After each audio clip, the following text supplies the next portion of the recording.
Hey guys, I'm Yolanda Mabanga and you are tuned into another episode of UBUNTU.biz.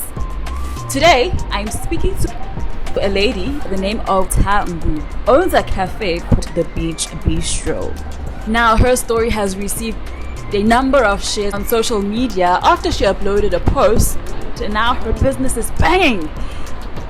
And of course, I'm here today to find out about all of that and more. So do join me. Tharh, thank you so much for taking the time to talk to me. You're welcome. I actually found you on Facebook after your business was like, could I say it was trending? Or was Yeah, like you just can say that. You can say that. Yeah. The Beach Bistro, right? Yes, the Beach Bistro. How did you start this business? Tell me just about the business first of all. Okay, so I actually started the business on the I started operating on the 1st of December.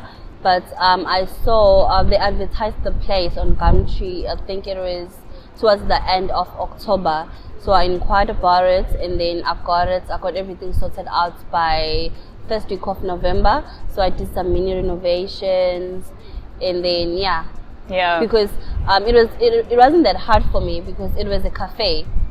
It was a surf shack cafe. So I just took over, changed the name, and then some few stuffs in the menu. So it wasn't that hard. Yeah. Mm-hmm. And were you like a chef originally? Is this what you planned to do, opening a little cafe? Not really, because actually in high school I wanted to be a marine biologist, but things didn't work out because I ended up doing accounting in Mangosuthu. So I just fell in love with Imali, and I wanted you to fell make in love my with own, yes. And then because before the Beach Bistro, I already have Classy Bay Boutique where I sell handbags. Okay. So yes. So when I saw the place being advertised, I thought I was just gonna have a boutique for my bags. But I saw the location and I saw that it was already a cafe. So let me just continue. Okay. Yeah. So I just went and did those short courses. Yes, I did that. Not that I was like originally a chef. Yeah. Was it costly to start the business? It wasn't really costly because I took over the lease. So the furniture and most of the stuff, they were there. So they kind of sold me the stuff. So it wasn't that cost because I didn't like the chairs, the tables. I didn't buy it because it was a cafe before. So I just took over. It wasn't that costly. Yeah. And so tell me about the main operation. Does it go well? Do you have like hiccups? Is it smooth? What like challenges have you had? Okay, it's okay. After the post that I've shared, that is when I felt like I'm now running a cafe because it's been very, very quiet. So the challenge. Actually, tell me, break down the post. What was like for someone who doesn't know the story? Okay. So what happened? The story is I was sitting outside the cafe. I think it was Thursday. Yeah, sitting on Thursday around 12 or something. So last week Thursday? Yeah, last week Thursday. Wow, okay. Yeah. So I was sitting outside the cafe on Thursday, and then this guy comes up to me asking me how's the business. Many people do that. How's the business? Oh, it's okay, it's going to get better. Thank you, blah, blah, blah. And then he came up and then asked me how's the business. But I was kind of confused because he not always, but he sometimes passes the cafe and he never greets or anything. And then I told him, no, it's been very, very quiet, but some days are okay. And then he went on and said he wants premises to rent. So why don't I just give up my lease for him? Because it's not going to get better for someone like me. And at first, I laughed at him. I really did. Well, like, what does he mean by someone like you? Exactly. I thought maybe he means a woman or a young person. And then I asked him, what do you mean a person for someone like me? And then he said, the previous owners of this shop, what race were they? They were white. So I just knew he was referring to my skin color. He actually said that? Yeah, he did. He did. He did. And then I couldn't say anything after that. I just froze. Because before, so every time I was feeling down when I sat outside because I was like reflecting to everything that has happened, the expenses I have to pay, no money is coming in. So I was just like depressed, thinking, I have to like find a way, and then, but I've tried everything because I felt like I've marketed my place. I guess I didn't. So when he came, he was like just putting salt in the wound. So I was depressed, and then I just posted about it, thinking I'm not gonna get that much engagement, and then surprisingly I did. And then what happened after you posted that post? So when I just posted, and then I logged off on Facebook because I thought I was going to log in when I get home, and then I'm just going to reply to those 3-4 comments of people sympathizing with me. And then when I think after 3 hours, because we closed, and then I was at home after 3 hours when I'm like, okay, so many comments. Yeah. Okay, I answered, and then there's a lady who suggested that on my post I add the location, because some people they're gonna want to know. So I edited my post, I added location, and then people started sharing. And then this Tembiso guy, Tembiso Mgoma, he posted. Apparently has a lot of followers, so he posted, and then many people saw the post, and then people promised they were gonna come. And then the following day, I was stunned. I was amazed. And it happened to happen like right before a long weekend, right? Yes, so that also helped. Yes. So on Friday, just started the day as a normal day. It was quiet in the morning, and then I went to, I don't remember where I went. I think, I don't know where I went, but I went to sort of something with the bank or something on Friday, and then I came back. When I came back, there was like maybe 20 people at the cafe, inside and outside. Wow. Were you overwhelmed? Your reaction says a lot. Yeah. I know that there's even a certain mayor. Oh yes, who made us stop. Yes, on Saturday. Yes, he came on Saturday, and then when he came, it was busy, and then so it's been amazing. Yeah, but it's still unbelievable. Yeah, I still don't believe this is like really happening. Like people are really supporting me like this. It's unbelievable. Yeah. So what has been your family's reaction after all of this? I mean, even being visited by, that's a big deal. They've been like overwhelmed, but most of all they are like not worried, but they just want everything to be 100% now. With the attention you're getting, you have to make sure that you also give out the 100% service. That makes sense. Yeah. So they're not really they're not really focusing on what's happening. They're focusing on making that everything is like 100%. So yeah. So how many people do you employ currently? Currently I only have 4.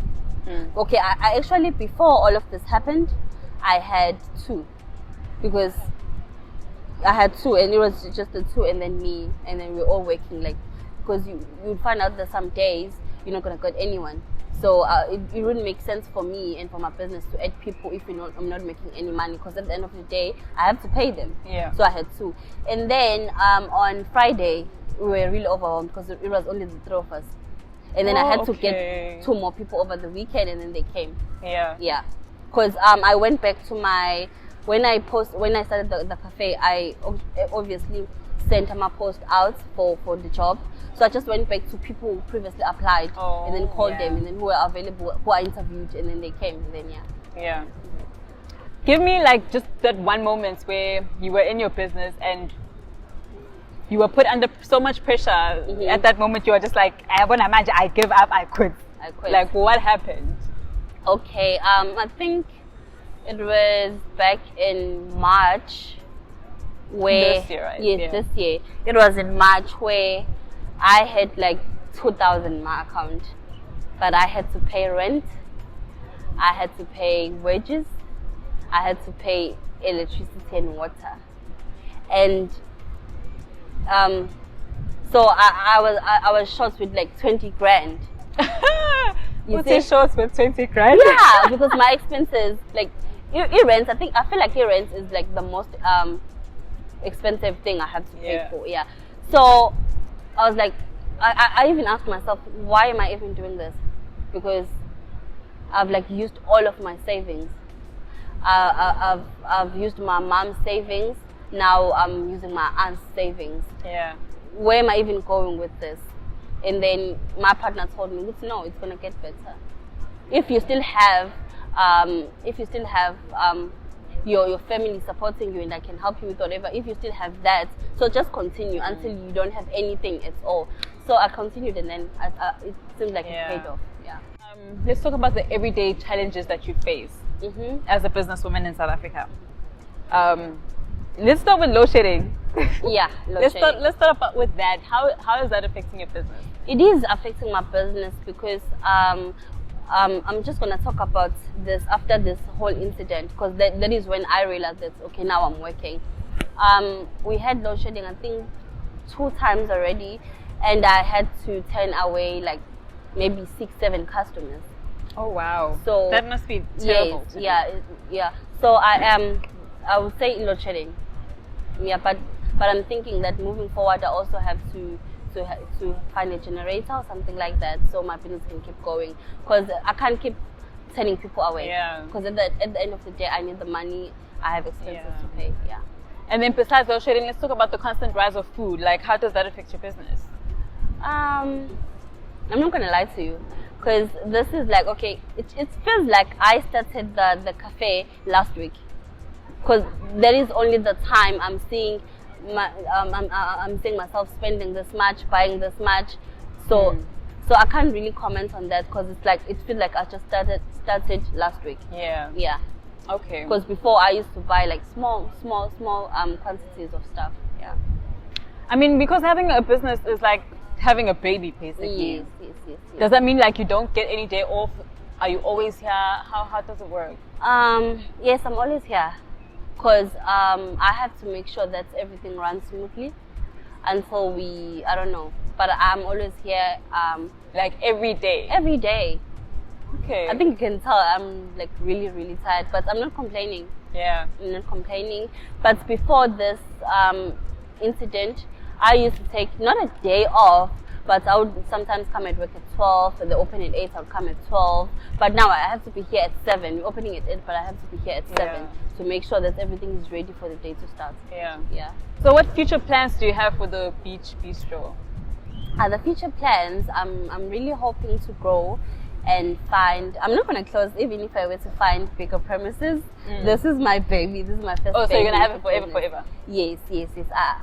Yeah. So the plans were I would love to open another branch, maybe a bigger, and then obviously maybe be like a top restaurant, and all that. And also there's something, as you can see, we have a lot of homeless people sitting around here, and my wish is to maybe one day, but with the rates that we're going, I think I can do that like soon enough. And then I wish that one day I can, like, maybe at least once or twice a week, give them something to eat, feed them something to eat. Because I do see some business people, they come, they park, they give them sandwiches and all that. Yeah. So I'd love to join that, That's great. Groups. Yeah. That's awesome. Yeah. Do you have any message to a young businesswoman who's looking to venture in your field? Like, what would you tell them?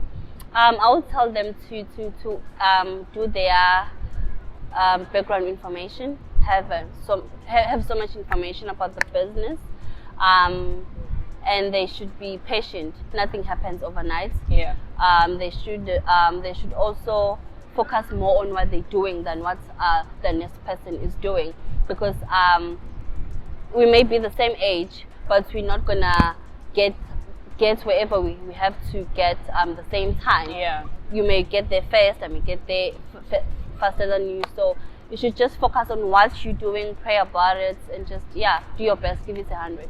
Yeah. That makes sense. Thank you so much for taking this time to talk to me and this very unique experience that you've encountered. I wish you all the best for your business. Thank you so much, Mommy. Thank you.